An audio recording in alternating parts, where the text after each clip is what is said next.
నమస్తే ఠాగూర్ గారు. నమస్తే అమ్మాయి. సార్, రీసెంట్గా మనం చూస్తే గత 3-4 రోజుల నుంచి మాట్లాడుతూనే ఉన్నాము. ఏదైతే కోల్కతా ఇన్సిడెంట్ ఉందో, ఇవాళ పోస్ట్ మార్టం రిపోర్ట్స్ కూడా బయటికి రావడం జరిగింది. 14 నుంచి 16 ప్లేసెస్లో ఇంజూరీస్ మనం చూస్తూ ఉన్నాము. లిప్స్, చెస్ట్ అండ్ దాంతోపాటు ఊపిరితిత్తులు, బ్లడ్ క్లాటింగ్, ఇలా రకరకాలుగా మనం వింటూ ఉన్నాము. ఈ అమ్మాయికి సంబంధించి పోస్ట్ మార్టం రిపోర్ట్స్లో పూర్తి వివరాలు ఏంటి అండ్ న్యాయం వైపు కనుక మనం చూసుకుంటే ఏ విధంగా ఉండే అవకాశం ఉంటుంది అంటారు? అసలు ఆగస్టు 9 నుంచి ప్రతిరోజుకు ఒక్కొక్క మార్పులు జరుగుతూ 13వ తారీఖు నాడు ఈ ఇష్యూ అన్నది మన హైకోర్టు దృష్టిలోకి వెళ్ళింది. కలకట్టా హైకోర్టు దృష్టిలోకి. కలకట్టా హైకోర్టు దీన్ని సీరియస్గా తీసుకుంది.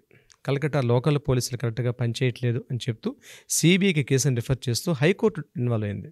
అంటే పేరెంట్స్ అప్పీల్ చేసుకున్నారు. ఎప్పుడైతే పేరెంట్స్ అప్పీల్ చేసుకున్నారో హైకోర్టు ఇన్వాల్వ్మెంట్ అయిన తర్వాత అక్కడి నుంచి న్యాయం అంటే ఏమిటి అన్నది మనకి ప్రతి సంఘటనలో కూడా కనిపిస్తుంది ఈ విషయంలో. ఇది కాకుండా రీసెంట్గా ఈ విషయం మీద సుప్రీంకోర్టు కూడా సుమోటోగా తీసుకుంది. మనం ఒక వీడియోలో కూడా చేసాం మనం కలిసి. ఏంటంటే సుప్రీంకోర్టు ఇన్వాల్వ్మెంట్ అవ్వాలి, ఒక త్రిసభ్య కమిటీ ఒక దీని మీద ఇన్వాల్వ్మెంట్ అయ్యి డైరెక్ట్ ఎంక్వైరీ చేస్తే బాగుంటుంది. ఈవెన్ సిబిఐ మీద కూడా చాలా అపోహలు ఉన్నాయి. ఎందుకంటే స్టేట్ గవర్నమెంట్ కంట్రోల్లో ఉంటుంది సిబిఐ, కాబట్టి సిబిఐ మీద కూడా కొన్ని అలిగేషన్స్ ఉన్నాయి కాబట్టి సిబిఐ కాదనుకున్నారు. బట్ అనుకున్నట్టుగానే మీడియా అయితేనేమి మరొక రకంగా అయితేనేమి మొత్తానికి సుప్రీంకోర్టు దృష్టిలో కూడా వెళ్ళింది. అందులో భాగమే ఈరోజు మనకు వచ్చినట్టు అటాప్సీ రిపోర్ట్. ఎలా అని మనం చెప్తాం అంటే, ఎప్పుడు కూడా అటాప్సీ రిపోర్ట్ అన్నది అది బహిర్గతపరచరు, అంటే ఓపెన్ అప్ చేయరు దాన్ని. ముఖ్యంగా పోస్ట్ మార్టం చేసే విధానంలో కూడా అది సీక్రెట్గా ఒక రూమ్లో చేస్తారు. కానీ ఈ విషయంలో ఏం జరిగింది, ఈ మొత్తం ఎంటైర్ పోస్ట్ మార్టం మొత్తం కూడా వీడియో షూట్లో జరిగింది. ఓకే, యాక్చువల్గా వీళ్ళు చేయరనమాట. అట్లా దానివల్ల ఏమవుతుందంటే పోస్ట్ మార్టరాన్ని, సాక్ష్యాలని తారుమారు చేసే అవకాశం ఉంటుంది. బట్ ఇక్కడ మనం గవర్నమెంట్ అప్రిషియేట్ చేయాలంటే, ఎవరైతే అక్కడ 5 సభ్యులు పార్టిసిపేట్ చేశారో పోస్ట్ మార్టం హాల్లో, డాక్టర్స్ ఎవరైతే పార్టిసిపేట్ చేశారో ఈ 5 కూడా అండర్ ద సీసీటీవీ సర్వైలెన్స్ అన్నట్టుగా వీడియో కెమెరా షూట్లో వాళ్ళు ఆ పోస్ట్ మార్టం రిపోర్ట్ని చేశారు. ఆ రిపోర్ట్ని ఫైనలైజ్ చేశారు. ఆ రిపోర్ట్స్ అన్ని కూడా కోర్టు సబ్మిట్ చేస్తారు. అది పబ్లిక్లో, ఓపెన్ పబ్లిక్లో సబ్మిట్ చేయరు. అయితే ఆ బయటకు వచ్చినటువంటి డాక్టర్స్ ఎవరైతే ఉన్నారో ఒక రిపోర్ట్ అనేది బయటకు రిలీజ్ చేశారు. మీడియాకి ప్రెస్ నోట్ రిలీజ్ చేశారు. ఏమి రిలీజ్ చేశారంటే, ఆ సూసైడ్ కాదు, ఇది పూర్తిగా ఒక మర్డర్ జరిగింది. ఫస్ట్ అనుకుంటే సూసైడ్ కాదు, ఇది ఖచ్చితంగా మర్డరే కాదు, ఇది అదర్ దాన్ 1 పర్సన్, ఒకరికన్నా ఎక్కువ మంది ఈ యొక్క ఇన్వాల్వ్ అయి ఉన్నారు అని కూడా స్పష్టత చేయడం జరిగింది. ఇది మమతా బెనర్జీ గవర్నమెంట్కి ఒక చెంపదెబ్బగా చెప్పుకోవచ్చు. అయితే మనం అటాప్సీ రిపోర్ట్, అదే పోస్ట్ మార్టం రిపోర్ట్కి సంబంధించి మనం డీటెయిల్స్లోకి వెళ్ళినట్లయితే, ఎవరైతే విక్టిమ్ బాధితురాల యొక్క శరీరం మీద తల నుండి కాళ్ళ వరకు సుమారుగా 14 చోట గాయాలు కలిగి ఉంది ఆ అమ్మాయి. అది కూడా తీవ్ర రక్తస్రావాన్ని కలిగి ఉంది. ఆ అమ్మాయికి మార్నింగ్ 3 నుంచి 6 గంటల మధ్యలో ఈ దారుణ సంఘటన జరిగిన తర్వాత ఆ అమ్మాయి ఆ చనిపోయినటువంటి సమయం కూడా మెన్షన్ చేశారు. మార్నింగ్ 6 తర్వాత ఆ టైంలో చనిపోయింది. అప్పటిదాకా ఆ లైవ్లో ఉన్నటువంటి విషయాన్ని కూడా చెప్పారండి, ఉంది. కానీ ఆ విక్టిమ్, ఆ బాధితురాలు సుమారుగా 3 గంటల పాటు ఈ యొక్క నరక యాతన ఎట్లా అనుభవించిందండి, మనం కామన్ మ్యాన్గా ఆలోచిస్తే మాత్రం చాలా బాధాకరమైన విషయం అది. ఇక అటాప్సీ రిపోర్ట్ విషయానికి వస్తే, ఆమెకు తలలోని హ్యామరేజ్ జరిగింది, అంటే తలలో రక్తస్రావం గడ్డ కట్టిపోయింది. అంటే ఇక్కడ రిపోర్ట్ని మనం కొద్దిగా అనలైజ్ చేసుకుంటే, యాజ్ ఏ లీగల్గా మేము కొంత అనలైజ్ చేస్తాం కాబట్టి, ఎట్లా అనలైజ్ చేస్తామంటే, ఆ జరిగిన సంఘటన, ఇప్పుడు ఆ అమ్మాయిని ఏం చేశారు, మెడ మీద గట్టిగా ఒత్తి చంపారు. అప్పుడు ఆమెకి లెఫ్ట్ సైడ్ అంటే కుడి సైడ్ ఉన్నటువంటి, కుడివైపు దవడ బెండ్ అయి ఉంది. అక్కడ విషయం అంటే ఆమె దేహం పార్ట్ నుంచి ఎండింగ్ నుంచి చివరి వరకు ఎక్కడ కూడా గాయాలంటే ఫ్రాక్చర్స్ మాత్రం లేవు దేహం మీద. ఫ్రాక్చర్స్ లేకుండా ఒక బాడీని చంపడం అంటే ఒక మెడికల్కి మాత్రమే సాధ్యపడుతుంది. దవడలో ఎన్ని కండరాలు ఉంటాయి, ఏ కండరాన్ని ఇటువైపు తిప్పితే బాధ కలిగి ఉంటుంది, కానీ దేహం ప్రాణం పోదు. కళ్ళల్లోంచి ఎక్కడ ఒత్తి చేస్తే కళ్ళల్లోంచి బ్లడ్ బయటకు వస్తుంది. ఏ సందర్భంలో ఆమె యొక్క ముక్కు నుంచి రక్తం రావాలంటే ఇలా చేయాలి. ఆమె యొక్క లిప్స్ని కట్ చేసేసి ఆమె లిప్స్ కూడా ఆ బ్లడ్ రావాలంటే బాడీలో ఏ పార్ట్స్ని ఎక్కడెక్కడ ఏ కండరాలని పట్టుకుంటే బయటకు వస్తుంది. భయోత్పాతం అంటే ఒక భయంకరమైనటువంటి దాడి, అటాక్. అది ఒక మూకుమ్మడి అటాక్ దాడి. ఒక నరమృగాలు అటాక్ చేస్తే ఎలా ఉంటుంది. నిజంగా డాక్టర్సా లేకపోతే వాళ్ళు ముసుగేసుకున్నటువంటి మానవ మృగాలు అని చెప్పడానికి కూడా బహుశా తెలుగు భాషలోని ఇంగ్లీష్ లిటరేచర్లో వర్డ్స్ని వెతుక్కోవాల్సి వస్తుందేమో. అంత పాశవికంగా, అంత అవాస్తవికంగా అసలు అసలు దుర్భరంగా ఆ తల్లిని వాళ్ళు చేయడం జరిగింది అక్కడ. ఇక మెడ మీద ఏం చేశారు, ఎక్కడైతే ఆమెకి దీనికి ఏమంటారంటే పెరిస్టాల్టిక్ మూమెంట్స్ అంటారు, అంటే ఆహార వాహిక అంటారు. ఈ ఆహార వాహిక నుంచి వెళ్తుంటుంది ఇక్కడ 2 పైప్స్ ఉంటాయి ఇక్కడ. అంటే ఒకటి ఎయిర్ పాసింగ్ ఉంటుంటుంది, మన ఫుడ్ పైప్ ఒకటి ఉంటుంది. ఈ రెండింటిని కూడా గట్టిగా ప్రెస్ చేశారు. ఆమె మెడ కూడా బాగా వాచిపోయి ఉందని ఆ రిపోర్ట్లో కూడా రాయడం జరిగింది. ఇక ఇంటర్నల్ పార్ట్స్ వచ్చినట్లయితే హెవీ బ్లీడింగ్, లివర్, లంగ్స్లోకి బ్లడ్ వెళ్ళిందండి. అంటే ఏ రకంగా ఎంత గట్టిగా ఒత్తారని చూడండి, ఎంత హెవీ ప్రెస్. ఎక్కడ ప్రెస్ చేస్తే లంగ్స్లోకి బ్లడ్ వెళ్తుందో కూడా తెలిసిన విధంగా ప్రెస్ చేశారు లంగ్స్లో కూడా. ఎగైన్ ఇంటర్నల్ బ్లీడింగ్ ఆమెకి, రైట్ చెస్ట్, లెఫ్ట్ చెస్ట్ అంతా కూడా గాయాలు, భయంకర అవి ఎలా అంటే ఏదైనా ఇన్స్ట్రుమెంట్ ఉపయోగించారని కూడా సస్పెక్ట్ చేశాడు అక్కడ. అక్కడ నుంచి కిందకు వచ్చిన తర్వాత ఆవిడ యొక్క విజినా పార్ట్ ఏదైతే ఉందో మనం మాట్లాడుకోవడం కష్టం. అక్కడ విసిడ్ అని ఒక టెర్మినాలజీ వాడారు. విసిడ్ అంటే ఇట్స్ నాట్ ఏ మనం అనుకున్న రెగ్యులర్ వర్డ్ కాదు, అది ఒక జిగురు లాంటి పదార్థం అని చెప్పడం జరిగింది అక్కడ. ఒక 155 grams ఒక విసిడ్ అన్నది అక్కడ కలిగి ఉంది. అది ఏంటంటే వాళ్ళ వర్డ్ అయితే క్లియర్గా చెప్పలేదు, ఈ వర్డ్ వాడారు, VICID, అంటే ఒక జిగురు లాంటి పదార్థం ఉంది, విజినా పార్ట్ ఉంది. ఇక మనం అనుకున్న బాడీలో ఎక్కడైతే డ్యామేజెస్ అయితే జరగలేదు. కింద పార్ట్కి వచ్చినట్లయితే ఆ రైట్ లెగ్ కూడా, యాంకిల్ అక్కడ బెండ్ అయిపోయి ఉంది. అలాగే కిందన పాదాల వరకు అనేక గాయాలు కలిగి ఉంది. అంటే శిరస్సు నుంచి పాదాల వరకు ఇంటర్నల్ ఆర్గన్స్, ఎక్స్టర్నల్ ఆర్గన్స్ అన్నీ కూడా హెవీ డ్యామేజ్. అయితే ఇక్కడ సస్పెక్ట్ చేయాల్సింది మనం ఈ అటాప్సీ రిపోర్ట్ కాకుండా మనం ఇంకొక యాంగిల్ ఆలోచిస్తే, జనరల్గా ఆర్జికర్ మెడికల్ కాలేజ్లో ఇలాంటి సంఘటనలు సర్వసాధారణం. 2001లో, 2003లో, 2014లో, 2016లో ఎవ్రీ ఇయర్ ఏదో ఒక రకంగా జరుగుతుంటే వాటి అన్నింటినీ కూడా సూసైడ్ అని ఒక హుక్ చేసేసి వాటిని ఆ సాక్ష్యాలు క్లోజ్ చేసేసారు. అయితే మన ఫార్చునేట్ అనాలి, ఆ కాలేజ్ అన్ఫార్చునేట్ అనాలి.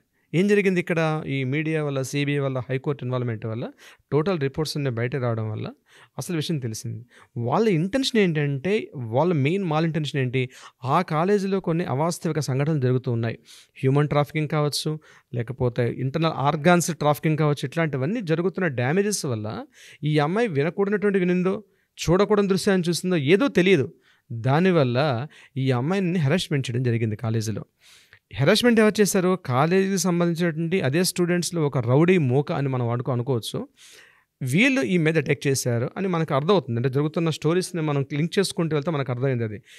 వీళ్ళ మదర్ ఏం చెప్పారు పబ్లిక్ మీటింగ్లోకి వచ్చేసి, మా అమ్మాయి గడిచిన 3 days నుంచి చాలా అప్సెట్లో ఉంది, కాలేజీకి వెళ్ళడానికి కూడా తను చాలా ఇబ్బంది పడుతుందన్న వర్డ్ను కూడా ఆవిడ చెప్పడం జరిగింది. ముందు రోజు సాయంత్రం ఆగస్టు 8, 4 గంటల సమయం ప్రాంతంలో సందీప్ ఘోష్ యొక్క ఛాంబర్లోకి అమ్మాయి వెళ్ళడం, మళ్ళీ వెళ్తూ ఏడ్చుకుంటూ వచ్చిందని కొంతమంది స్టూడెంట్స్ కూడా అక్కడ మీడియాలో మనం చూసినటువంటి ఈ శాటిలైట్ ఛానల్స్లో మనం చూసినట్టు న్యూస్ బులెటిన్లు కూడా కనిపిస్తుంది. అమ్మాయి వెళ్ళింది ఈవినింగ్ 4 o'clock అని. బట్ అక్కడ ప్రిన్సిపాల్కి ఈమెకి ఏం జరిగిన సంఘటన బయటికి రాలేదు. తర్వాత వచ్చిన ఆడియో క్లిప్స్లో మనకు తెలిసిన ఇన్ఫర్మేషన్ ఏంటంటే, వీళ్ళ ఫ్రెండ్స్ మాట్లాడుకున్నారు, ఇవన్నీ మనం అనుకున్నటువంటి కొన్ని అసాంఘిక కార్యకలాపాలు జరిగాయి, ఈ అమ్మాయి దాన్ని ప్రతిఘటించింది కాబట్టి భారీ మూల్యం చెల్లించుకుంది అన్నారు. దీన్ని సూసైడ్గా కవరప్ చేద్దాం అనుకున్నారు. అయితే ఇక్కడ ఒక విషయం ఏంటంటే, ఇంత పాశవికంగా, ఇంత దైన్యంగా ఎందుకు చంపారంటే, ఇలాంటివి కానీ మీరు కానీ చేసినట్లయితే మీ యొక్క లైఫ్ ఇలాగే ఉంటుందని స్టూడెంట్స్కి ఒక ఇండైరెక్ట్ మెసేజ్, ఒక బెదిరింపు. అంటే స్టూడెంట్స్ ఇలాంటి భయోత్పాదన కలిగారు అనుకోండి, ఇలాంటివి పట్టించుకోకుండా ఉంటారని ఒకే ఉద్దేశంతో ఇంత పాశవికంగా అటాక్ చేశారంటే, ఇప్పుడు మనకు పోస్ట్ మార్టం 2 విషయాలు తెలుస్తాయి. ఒకటేంటంటే కోపం వచ్చి కొట్టేయడం వేరు, ఫట్మని కొడతారు, అవతల ఏదో దెబ్బ తగిలో ఇంకోటి తగిలో పడిపోతారు. లేదా కోపంతో కొట్టారనుకోండి, కాస్త ఆవేశంతో కొట్టారనుకోండి, ఇంకొక రకంగా డ్యామేజ్ అవుతాయి. కానీ ఇది అట్లా కాదు, క్రూయల్టీ అంటే అండర్ సెక్షన్ 376 చెప్తుంది క్రూయల్టీ. సరే 498లో క్రూయల్టీ వస్తుంది, సెక్షన్ 376 గ్యాంగ్ రేప్ కిందకు వస్తుంది. అక్కడ ఇవన్నీ ఇంపోజ్ చేస్తారు ఈ సెక్షన్స్లో. 376 ఏం చేస్తుందంటే gang rape and murder, 302 murder కిందకి వెళ్తుంది, 376 ద గ్యాంగ్ రేప్. సో ఇక్కడ ఏం చెప్తారు, వీళ్ళు పాశవికంగా చంపడం, అమానుషంలో క్రూయల్టీ కలిగినటువంటి, ఇది మనకు కూడా BNSలో ఏం చెప్తున్నారంటే సెక్షన్ 103 అండ్ 64 కింద వీటిని కేసు నమోదు చేశారు. కాలేజీ వాళ్ళు కావాలనే ఉద్దేశంతో చేశారు దీనిని అన్నది ఇక్కడ మనకి స్పష్టంగా కనిపిస్తుంది, అర్థమవుతుంది.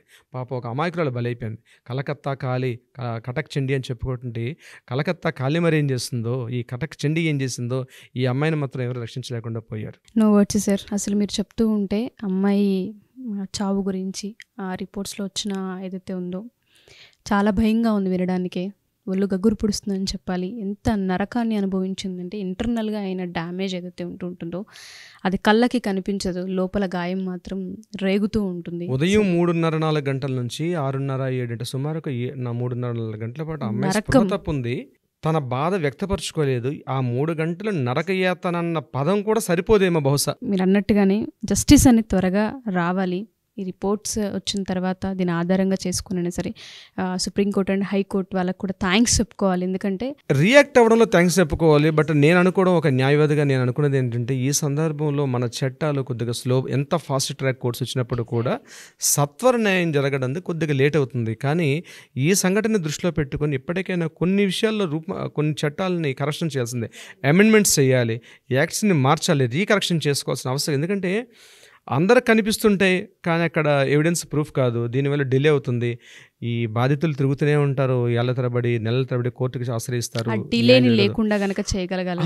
ఎందుకంటే ఇది ఒక్కటి, అది కేవలం ఆ అమ్మాయికి, ఆ ప్రిన్సిపాల్కు, ఆ కాలేజ్ సంబంధించింది కాదు, యావత్ ప్రపంచం, యావత్ దేశం.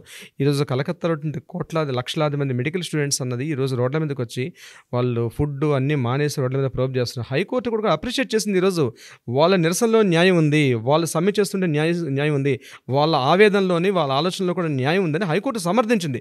ఫస్ట్ టైం ఎప్పుడైతే సమర్థించిందో ఆ రోజు మమతా బెనర్జీ బయటికి రావడం జరిగింది.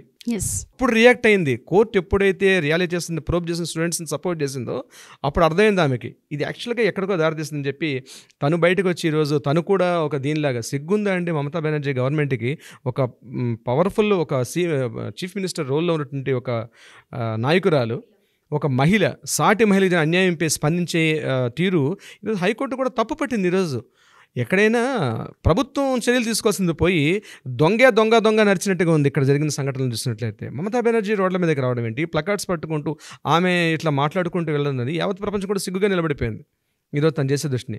నా ఉద్దేశం ఏంటంటే మమతా బెనర్జీ ఈ రోజుకైనా రిజైన్ చేసి పబ్లిక్లోకి వచ్చేసి, ఎందుకంటే వైద్య ఆరోగ్య శాఖ మంత్రి కూడా ఆవిడ, కేవలం ముఖ్యమంత్రి కాదు, ఈ పర్టికులర్ శాఖ కూడా ఆవిడ మంత్రిగా పనిచేస్తుంది. ఈరోజు రిజైన్ చేసేసి హ్యాపీగా బయటకు వచ్చి తప్పు జరిగిందని ప్రజల ముందు దోషిగా నిలబడగలిగితే మాత్రం తృణమూల కాంగ్రెస్ పార్టీకి కానీ మమతా బెనర్జీ కానీ లైఫ్ ఉండే అవకాశం ఉంటుంది. లేని పక్షంలో భారీ మూల్యం చెల్లించుకుంటారు అమ్మాయి. ఎగ్జాక్ట్లీ. సో మీరు అన్నట్టుగానే అమ్మాయి విషయంలో జస్టిస్ అనేది డిలే అవ్వకుండా అతి త్వరగా రావాలి అని ఎంతో కోట్ల మంది ఆడపిల్లలు, ప్రజలందరూ జస్టిస్ కోసం పోరాడుతున్నారు. అది త్వరగా వచ్చేసి ఆ అమ్మాయి ఆత్మకు శాంతి కలగాలని కోరుకుందాం. Thank you sir, thank you so much. Thank you so much అమ్మాయి. సుమన్ టీవీలో మీ పర్సనల్ అండ్ బిజినెస్ ప్రమోషన్స్ కోసం కింది నెంబర్కి కాంటాక్ట్ చేయండి.